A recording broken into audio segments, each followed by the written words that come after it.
7.1, la résolution d'équations par l'addition et la soustraction. Alors, pour résoudre une équation comme l'équation qu'on voit ici, il faut essayer de s'imaginer une balance. Disons que j'ai 2 et 2. On voit que la balance est équilibrée. Si je ajoute 1 de ce côté-là, qu'est-ce que je dois faire pour que la balance reste équilibrée? Bien, je dois ajouter 1 de l'autre côté. Alors, n'importe quoi qu'on fait sur un côté de la balance doit être refait sur l'autre côté. C'est la même chose pour les équations. Alors ici, on a l'équation x moins 2 est égal à 6. Alors, le but, quand il y a seulement une variable ici, comme x, le but, c'est toujours de l'isoler. En d'autres mots, on veut terminer à la fin avec tout simplement x est égal à quelque chose. Alors, pour faire ceci, je dois regarder x moins 2. Mais qu'est-ce que je pourrais faire pour éliminer le moins 2 ici? Bien, si je fais plus 2, bien, plus 2 moins 2, c'est 0. Il est maintenant éliminé de ce côté, mais je dois le mettre de l'autre côté, encore une fois, pour garder la balance équilibrée. Alors, c'est ce qu'on voit ici. J'ai fait plus 2 des deux côtés de l'équation, qui m'a donné x moins 2 plus 2, ça s'élimine, est égal à 6 plus 2, donc x est égal à 8. Encore une fois, ici j'ai x plus 9 est égal à moins 3. Bien, pour éliminer le plus 9, je dois faire moins 9 des deux côtés de l'équation. C'est une bonne idée d'écrire l'opération juste par-dessus qu'est-ce que c'est qu'on est en train de faire. Alors, vous voyez ici, j'ai fait moins 9 plus 9, ça s'élimine. Donc, ça me donne, je vais mettre les petits rectangles ici pour montrer que j'ai montré le travail des deux côtés.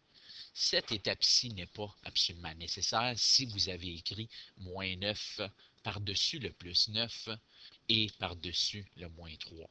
Ou juste à côté, ici, ça aurait été correct aussi. OK? Alors, x plus 9 moins 9, c'est éliminé. Il ne me reste que x de ce côté-là. Et moins 3 moins 9, c'est moins 12. Donc, x est égal à moins 12. Pour vérifier, pour faire certain que j'ai bien résolu cette équation-là, ou j'ai bien trouvé la valeur de x, je vais aller la remettre dans mon équation au départ. J'ai x plus 9 est égal à moins 3. Ça, on appelle ça la vérification. Alors, on va changer x pour la valeur qu'on a trouvée, qui est moins 12. On s'assure de garder les symboles d'égalité un en dessous de l'autre. Moins 12 plus 9, c'est moins 3. Donc, moins 3 est égal à moins 3. Le membre gauche ou le côté gauche est égal au membre droit. Donc, la vérification est faite. La valeur de x, c'est bel et bien moins 12. Et c'est la seule valeur qui va vérifier et qui va me dire que oui, c'est bel et bien moins 3 qui est égal à moins 3. Alors, passons à la deuxième page. Ici, j'ai x moins 7,4 est égal à 2,3. Alors, je vais faire plus 7,4 et plus 7,4. Donc, x est égal à 2,3 plus 7,4. X est égal à 9,7.